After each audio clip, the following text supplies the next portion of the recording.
네, 안녕하세요. 박중사입니다. 2025년 6월 16일 월요일 장마감 리뷰 방송 시작하도록 하겠습니다. 주말 사이에 전쟁 압박 속에 시장은 불안했었는데요. 트럼프의 SNS 메시지 하나로 그런 이제 중재 메시지 하나로 시장은 압박을 뒤로 하고 다 끌어올리는 그런 모습을 나타내고 있습니다. 자, 오늘은 위클리 옵션 만기일로서 개인들이 풋옵션 쪽으로 몰리는 모습이 강했죠. 그래서 오전장에는 잠시 흔들렸지만 다 그걸 말아 올리고 또 후반부에는 공격적인 상승세로 이어지면서 또 전고점을 돌파하는 시장이 연출이 됐습니다. 자, 오늘은 위클리 옵션 만기일이었고 달러 선물도 만기일이었습니다. 0.62% 상승 출발한 후에 아침에 0.32%까지 밀렸다가 후반부에 강하게 끌어올리며 1.65% 상승한 양봉 마감했습니다. 이 과정에서 위클리 콜옵션 중 행사가 392.5는 장중의 최저점 대비 최대 80배까지 올라가는 파격적인 모습도 나왔습니다. 중국 산업생산, 소매 판매, 고정자산 투자 실업률 발표했는데요. 5월 산업생산은 5.8% 증가하며 전월 6.1%를 하회했습니다. 가장 중요한 지표는 소매 판매였는데요. 5월 소매 판매는 6.4% 증가하며 전월 5.1%보다 많이 올라서 내수가 회복되고 있음을 확인시켜줬습니다. 5월 고정자산 투자는 3.7% 증가했고 전망치인 3.9%를 하회했습니다. 5월 실업률은 5.0%로 전월 5.1%에 비해 0.1% 하락했고 6개월 최저점을 기록했습니다. G7 정상회담이 이제 캐나다 엘버타에서 잠시 후에 열리는데요. 엘버타와의 시차는 현재 우리나라와 15시간으로 현지 시간 아침 9시 즉 우리 시간으로 3시간 정도 뒤인 자정에 예정되어 있습니다. 이걸 보시는 분들은 이미 시작하셨을지도 모르겠네요. 자, 미국 뉴욕 여는 제조업 지수 공개 있고요. 오펙 원유 시장 보고서 공개도 있습니다. 이스라엘 이란 전쟁은 G7 이후에 진정되는 분위기가 나올 가능성이 높아졌습니다. 현재 밤사이 트럼프 미국 대통령은 이스라엘과 이란 사이에 평화가 올 것이라는 언급과 함께 중재 의지를 드러냈고 G7 정상회담에 직접 참석하면서 해당 갈등을 해소하는 방향으로 회의가 진행될 것으로 추정됩니다. 또한 G7에서는 2, 3주 앞으로 다가온 미국의 관세 부과 유예 시점에 대한 협상안에 대해서도 다뤄질 것으로 전망됩니다. 나스닥은 이제 나스닥 선물은 이번 주 금요일 만기를 앞두고 21선을 지키는 모습이 나타나고 있습니다. 이번 만기 수급의 핵심은 21선을 결국 지키느냐일 것에 관심을 갖고 있고요. 기관들의 메인 포지션인 롱 포지션을 이번 주 만기를 앞두고 청산할 것이냐 아니면 우리나라 6월물 외국인 콜옵션처럼 만기까지 끝까지 끌고 가서 결제시킬 것이냐에 따라서 변동성이 달라지고 많아질 것으로 보이며 중간중간 포지션 변화를 평소보다 더 자주 추적할 필요가 있을 것 같습니다. 개인들은 아직도 숏 포지션 중심으로 포지션을 2개월 이상 유지하고 있기 때문에 뭐 끝까지 만기까지 가도 뭐 기관들 입장에서는 불편할 것은 없죠. 다만 이제 리스크 요인들 때문에 정리할 수도 있겠다라는 말씀을 드렸는데요. 정리를 안 하면 끝까지 가는 겁니다. 우리도 마찬가지였죠. 6월 외국인들이 콜옵션을 잔뜩 들어와서는 끝까지 밀어붙이는 모습을 보였던 거죠. 자, 이제 국내 증시 장중 체크 사항으로 넘어가겠습니다. 첫 번째, 전쟁에도 시장은 올라갈 수 있는가? 우리나라에 직접 벌어진 전쟁이 아닌 이상 한반도에 나타나는 전쟁이 아닌 이상 충분히 올라갈 수 있습니다. 오히려 시장 약세를 우려해서 유동성을 공급하면서 시장은 상승하기도 쉬운 측면도 있습니다. 다만 지난번에 우크라이나 러시아 때는 이제 코로나 때부터 이어졌던 그 유동성 때문에 인플레이션이 굉장히 부풀어 있었죠. 그렇기 때문에 이제 금리 인상 할 수밖에 없었던 시기라서 그때는 이제 겹치면서 이제 많이 1년 정도 내려왔던 거고 그런 경우가 아니라면은 웬만하면 이제 돈을 풀어가지고 또 시장을 견인할 수도 부양할 수도 있는 겁니다. 다만 확전으로 이제 장기화가 되면 이제 유가 상승세를 통해서 인플레이션을 자극하고 그렇다면 결국 시장 상승세는 오래 유지하기는 어려울 수는 있습니다. 급격하게 이제 터닝할 수도 있는 지점도 고려를 해야 됩니다. 일단 갈 땐 가더라도 이제 꺾이는 시점, 뭐 추세 이탈이나 이런 것들은 점검을 해야 된다라는 거죠. 또한 조기 협상이 진행되면 리스크 해제가 되며 상승 요인이 될 수 있죠. 현재는 수뇌부가 무너진 이란의 전쟁 의지가 약해진 상태로 이제 평가받기 때문에 장기화되기 어려울 수 있다는 의견도 등장하고 있습니다. 처음에는 이제 수뇌부가 무너지기 전에 많이 이제 사망을 했었잖아요. 핵과학자나 뭐 좀 이제 지휘관들이 좀 많이 사망했죠. 그래서 이제 그 전까지는 이란도 이제 굳이 이제 일찍 끝내지 않으려는 전망도 많이 있었으나 지금은 전쟁 의지가 좀 약해졌다는 평가를 받기 때문에 이런 점이 시장의 변수가 될 수 있겠네요. 7월물은 수급적으로 드러나지 않는 블록딜 물량 6월 4일과 6월 9일에 나누어져서 일어났던 콜옵션 블록딜 물량인 500억대의 콜옵션 매수 물량을 계속 추적해야 합니다. 현재 만기 이후에 7월물 외국인의 콜옵션 매도는 100억 원 이상 출현했습니다. 자, 금요일에 44억의 외국인 콜 매도가 등장했고요. 오늘은 68억 원의 콜 매도가 등장했습니다. 그래서 100억 원 이상 쌓인 상태고요. 물론 이 100억 원 콜 매도가 당장 뭐 강하게 힘을 쓰지는 않을 수 있습니다. 좀 여유가 있기 때문에 시간상 7월물 아직 초반이기 때문에 그래서 좀 더 끌어올린 다음에 이 콜 매도를 챙기러 내려와도 뭐 충분히 가능한 일이죠. 좀 더 쌓을 수도 있는 거고요. 아니면 변화가 생길 수도 있는 거죠. 다 이걸 걷어버릴 수도 있는 거니까. 월물 콜옵션은 오늘 390콜을 해서 외국인 매도와 금투의 매수로 이제 대결 구도가 나왔습니다. 대규모 배팅이 나왔고요. 미니 콜옵션은 390콜에서 똑같은 자리에서 외국인 매수, 반대로 외국인 매수와 금투는 이제 매도로 이제 서로 다른 배팅이 들어왔습니다. 이때는 이제 미니 콜이 이거 외국인 중심이에요. 외국인이 매수를 했기 때문에 금융투자가 매도를 할 수밖에 없었던 상황입니다. 단 미니 콜옵션은 392.5에서 금요일에 대량 매도가 미리 잡혀 있고요. 그 밑에는 이제 385 미니콜도 미리 들어와 있는 그런 모습이기 때문에 자 여기다 적어줄게요. 그 밑 아래로는 385 미니콜 옵션 매수가 외국인 에게 들어와 있습니다. 자, 그 아래로는 외국인이 385 미니콜 매수가 대량으로 진입되어 있습니다. 미리 진입되어 있습니다. 이런 것들을 모두 고려한다면 전체적으로는 미니 옵션 포지션은 상방이긴 합니다.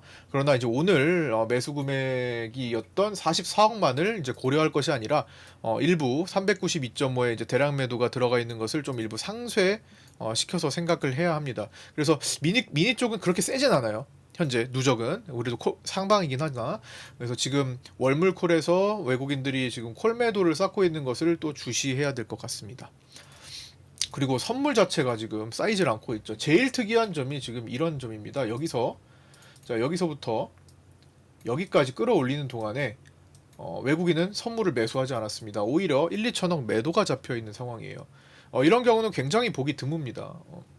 해석적으로 정말 어려운 그런 모습이죠. 그냥 6월 만기 요날까지는 이제 콜옵션 전쟁을 극단적으로 드라이브 해가지고 끌어올렸던 건데 그게 끝나고 나서도 지금 7월물로 가면을 쓴 콜옵션 즉 외국인으로 추정되는 블록딜 콜옵션 500억대에 힘입어서 지금 계속 그 흐름을 유지하고 있고 콜옵션 가격을 계속 견인하고 있는 그런 상태가 되고 있습니다. 물론 콜 매도자들도 힘이 셀 것으로 추정됩니다. 6월물에 보였던 개인들의 콜 매도보다는 아마 금융투자나 뭐 서로 외국인끼리 주고받았을 가능성도 있기 때문에 그런 콜 매도자들의 역할도 6월보다는 분명히 셀 거라고 보여집니다. 그래서 7월 만기까지는 중간에 정점이 나올 가능성이 굉장히 6월물보다는 높겠죠. 그런 점도 생각해야 되고요. 정점이 나온다면은 중간에 순간적으로 한 20-30%는 시장이 흔들리기도 합니다. 자, 과거에 연결 선물 놓고 쭉 보시면 과거에도 정말 크게 올라갔던 때가 순간적으로 흔들렸을 때 막 옛날에 막 2006년도 지금은 뭐 두산 에너빌리티나 뭐 현대건설이나 뭐 한화 그룹들 현대로템 막 이런 것들이 올라가죠. 기간 산업에 해당될 수 있는 트로이카에 해당될 수 있는 종목들이 올라가기 때문에 관련 시기랑 비교해서 본다면 2007년이거든요. 2006년에서 2007년 그 사이에 이제 서프라임이 터지기 전에 과격하게 올라갔던 때를 이제 고려해 보면 이럴 때예요. 지금 뭐 이런 시기일 수도 있고요. 자, 검색으로 볼게요. 이렇게 이제 시장이 돌파해서 연속 랠리를 보이는 시기일 수도 있고요. 아니면 여기 피크를 보이는 시기일 수도 있습니다만 어찌됐든 가다 보면은 이렇게 한 번씩 흔들리는 지점이 생깁니다. 더 갈 땐 가더라도 여기 한 30%까지 내려갑니다. 시장이. 자, 여기서 여기까지가 시장이 요거는 이제 17% 정도 흔들렸고 15에서 30% 정도 좀 과격하게 올라간 경우 여기서는 30%가 떨어지기도 합니다. 어, 자, 15%. 제가 종목은 30%, 지수는 15%. 다시 정정할게요. 지수가 15% 정도까지는 떨어지기도 합니다. 그래서 그런 점을 요 정도, 이거는 20% 정도 떨어졌네요. 15% 정도가 갑자기 흔들릴 수 있는 구간이 나올 수 있고, 갈 때 더 가더라도요. 갈 때 더 가더라도 그런 중간 지점이 나올 수 있다라는 점을 한번 고려해 보면서 봐야 될 것 같습니다. 종목은 이제 지수가 15%면은 개별 종목은 한 30% 정도까지 흔들리는 경우도 많이 나타납니다. 과거에 두산 에너빌리티, 지금 예전 두산 중공업이 그런 모습을 보여왔고요. 자, 그리고 여기까지 봤죠? 예. 외국인 수급 진행 과정이 이런 식으로 과거로 많이 지나가야 되기 때문에 이제 전례를 찾기 어려운 특이한 형태가 지속되고 있습니다. 해석적으로 상당히 난해하며 함부로 판단하면 안 될 거라고 보여집니다. 선물만을 놓고 보자면 이제 20년 12월 후반에서 21년 1월 초 동학개미 운동 당시 외국인이 선현물을 차익하면서 개인들한테 떠넘겼던 시기와 유사하기는 합니다. 자, 요 시기죠. 요 시기와 유사하긴 합니다. 이제 마지막에 피크 찍으러 갈 때, 요 시기 때와 좀 유사하긴 해요. 근데 그때도 이제 시장이 바로 떨어진 건 아니고 잠깐 흔들렸다가 방금 전에 말씀드렸던 것처럼 10%대 잠깐 흔들렸다가 이렇게 10%도 아니네요. 448에서 400이니까 뭐 대략적으로 뭐 이때도 한 7% 정도 흔들렸다가 8% 흔들렸다가 한 6개월 뒤에 이제 본격적으로 하락하기 시작했죠. 그래서 요런 때랑 이제 비슷하긴 한데 옵션을 이제 고려하면은 더 지금 상태가 좀 더 특이하다고 보여집니다. 기어코 400을 향하는가라고 이제 3번의 제목을 붙였는데요. 내용적으로는 추경 발표, 상법 개정 등 각종 부양책 기대감이 전쟁 리스크를 이기는 과정으로 이해할 수 있습니다. 돈이 시장을 끌어올리는 것에 대한 기대감이 더 강한 상태인 거죠. 기술적인 측면에서는 지금 상태를 보면은 뭐 404포인트 이상도 뭐 충분히 가능한 매수 추세가 만들어져 있죠. 자, 지금 연결 놓고 보시면은 지난번에 이제 7월 9일에 7월 달에 만들었던 고가가 이제 402.45인데 저 당시에 이제 9월 물을 이제 고려를 하면은 자, 뭐 지금은 자, 찍혀서 뭐 저장이랑 비슷한 자리는 이제 402에서 404 정도로 보여요. 예, 그 정도나 420 사이에 뭐 충분히 그 매물대 없는 자리까지도 단계적으로 공간이 열려 있기 때문에 거기까지도 갈 수 있겠죠. 추세적으로만 본다면요. 하지만 이제 383과 385를 이제 이탈하는 추세 이탈 그림이 만들어 진다면 또 달라지겠죠. 그걸 이탈하지 않는다면은 기술적으로는 계속 진행 과정입니다. 그래서 주말에도 요 자리를 보자라고 말씀드렸죠. 여기를 이탈하는지 체크를 해야 된다. 이탈 없으니까 그냥 추세죠. 이탈이 있는 조건이라면 밑에 공간이 열리러 가는 거고 이탈이 없으면 위로 추세가 됩니다. 이거는 이런 것들은 계속 우리가 과거에도 이런 기준을 잡고 판단을 많이 해왔죠. 자, 하락할 때도 마찬가지였죠. 돌파가 없으면 기준 잡아드렸던 돌파 이때는 어디였죠? 여기였죠? 자, 여기. 자, 이때 장대 음봉의 중심선 이상을 돌파하지 않는다면 추세를 본다. 추세가 이어지는 것으로 본다라고 말씀드리고 여기까지 넘어오지 않았습니다. 그쵸? 이제 여기서 넘어온 거예요. 그래서 요때랑 분명히 달라진 거죠. 해당 자리, 막혔던 자리를 요 시기에 돌파했잖아요. 요때는 분명히 달라진 거죠. 그 다음에 한 번 접고 다시 돌파했으니까 콜옵션 전쟁을 통해서 이렇게 갈 수밖에 없는 공간이 열린 거죠. 이런 조건이 없었다면 막히겠죠. 그럼 충분히 내려갈 수 있는 거였습니다. 지금은 또 이제 대선이 끝나고 갑자기 빠른 이제 부양책 기대감이 이렇게 또 솟구친 거지만 어쨌든 기준을 잡고 봐야 됩니다. 해당 지점을 돌파하지 않는다면 혹은 돌파한다면 이런 상태로 보통 추세를 봅니다. 지금도 해당 자리를 이탈하지 않는다면 계속 추세가 되는 겁니다. 코스피는 3000을 넘어서 3040선에서 장기 매물대와 만나는데 해당 자리는 선물 기준 404포인트를 약간 넘기는 수준이 됩니다. 만약 외국인의 선물 기반이 없이 현재처럼 옵션과 일부 주식 현물 섹터로 올라가던 증시가 급격하게 꺾여서 383에서 385 지점이 무너져 버린다면 이제 그 즉 추세가 꺾인다면 최대 피보나치 764에서 618 자리 까지 새롭게 계산된 업데이트 해야죠. 올라가면 새롭게 계산된 지점까지는 단계적으로 빠르게 밀릴 수 있는 환경이지만 이때에도 선물 반대로 이제 매도세가 쌓이는지를 봐야겠죠. 선물 매도세가 현재는 중립으로 보입니다. 매도세가 함께 쌓이는지 함께 진행되는지 파악해야 하고, 그런 게 따라오지 않는다면 결국엔 일시적인 조정에 그칠 가능성에 놓여 있습니다. 이것도 살펴봐야 됩니다. 선물을 어쨌든 포지셔닝이 되는지, 즉 선물, 외국인 선물 포지셔닝이 완성되는지 를 보자는 거죠. 그런 게 지금 없는 상태이기 때문에 어느 쪽으로도 지금 제대로 진행을 못 시키는데, 그럼에도 불구하고 올라왔던 것은 콜옵션이나 현물 섹터에서 강하게 드라이브를 걸었다라고 볼 수 있습니다. 그래서 상당히 뭐 강하지는 않아요. 기반이. 지지와 저항 및 유효 타점입니다. 오늘 파생반 1차 저항 392.4와 2차 저항 394.8은 잘 오지 않을 것 같았지만 개인들의 풋옵션, 위클리 풋옵션 진행 과정을 볼 때 마지막에 그냥 그걸 잡아먹는 물량으로 이제 올라왔습니다. 그래서 오후장의 후반부에 빠르게 돌파했었고요. 수급 대비 강세 시장이 나와서 기술적 대응, 기술적으로의 대응이 필요했습니다. 선 현물보다는 위클리 풋옵션, 개인을 모두 녹이는 데에만 힘이 쓰여진 시장입니다. 그리고 야간에도 지금 외국인들이 현재까지 396.55까지 올라가면서 야간에도 또 폭발적인 상승이 나오고 있는데요. 자, 야간에 지금 수급 주체는 선물이 또 딱히 드러나지 않아요. 현재 외국인이 최근에 야간을 땡겼는데 오늘은 또 그렇지도 않습니다. 사고팔고 샀다 팔았다 단타를 좀 반복하면서 끌어올리는 것 같습니다. 나스닥도 올라오면서 같이 힘입어서.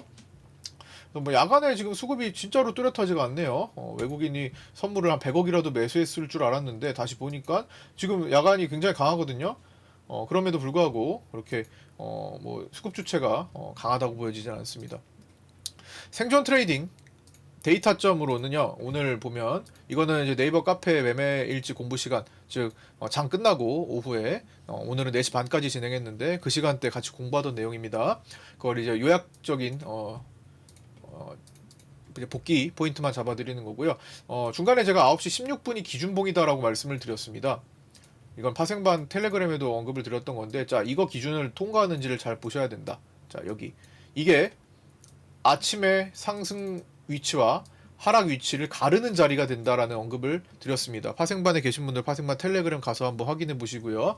자, 결국에는 이 자리가 넘어섰죠. 그러니까 위로 가는 거예요.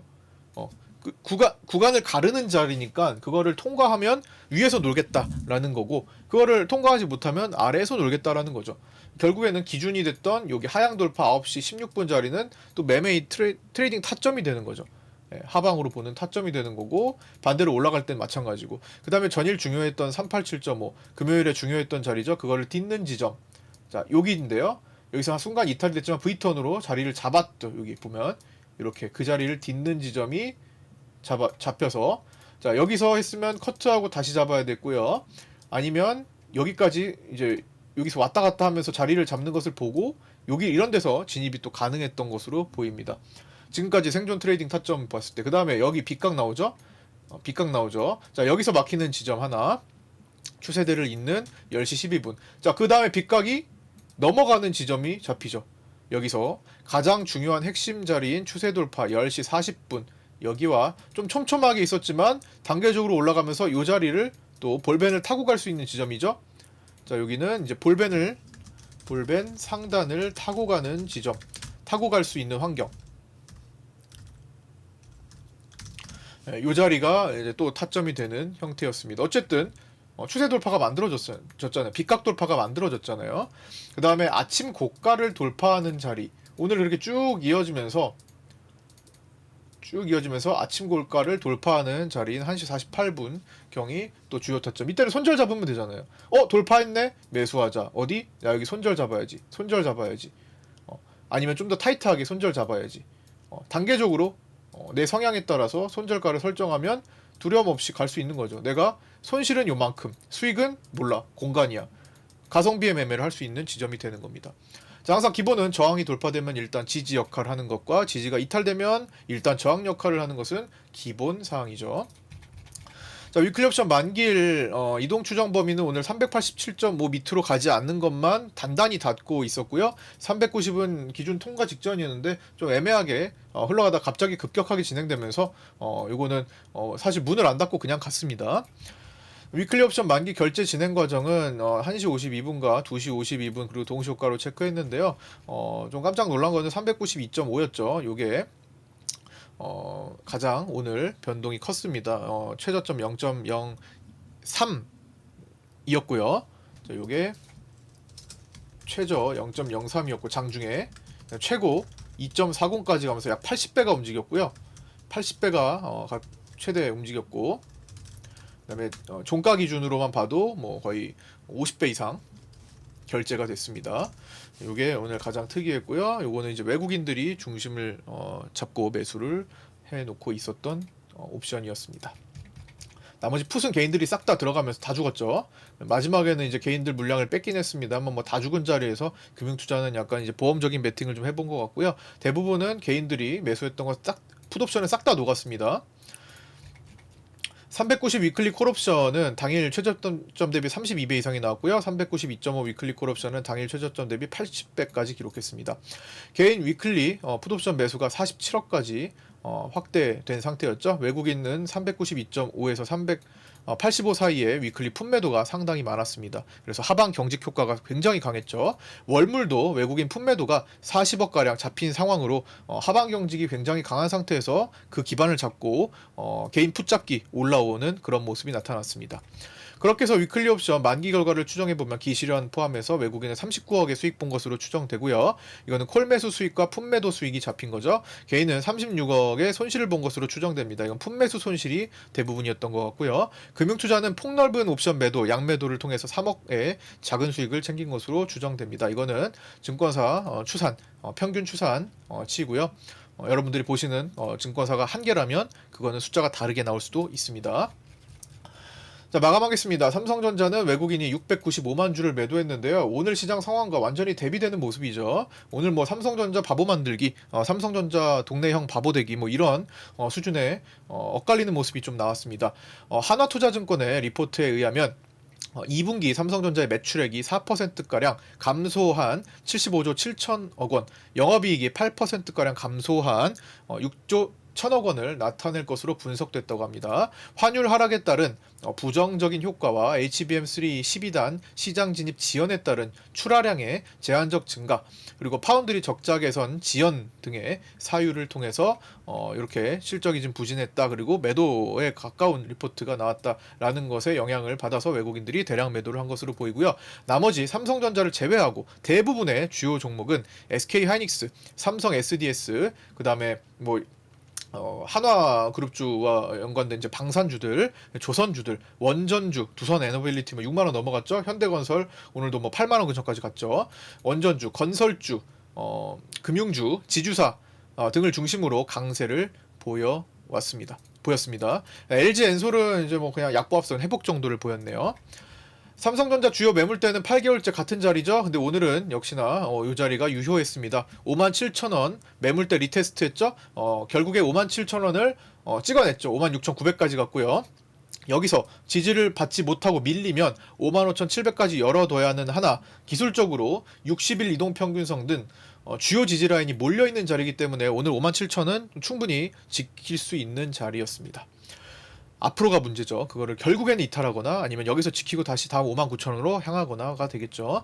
외국인 수급은 오늘 선물 678억 매도 마감했고요. 오후장에 2,200억까지 매수를 확대했으나 막판에 다시 매도 전환하는 특이 사항이 계속 연출되고 반복되고 있습니다. 장기 누적은 여전히 선물이 매도인 가운데 최근 큰 선물 기반 없이 올라온 상태를 유지하고 있습니다.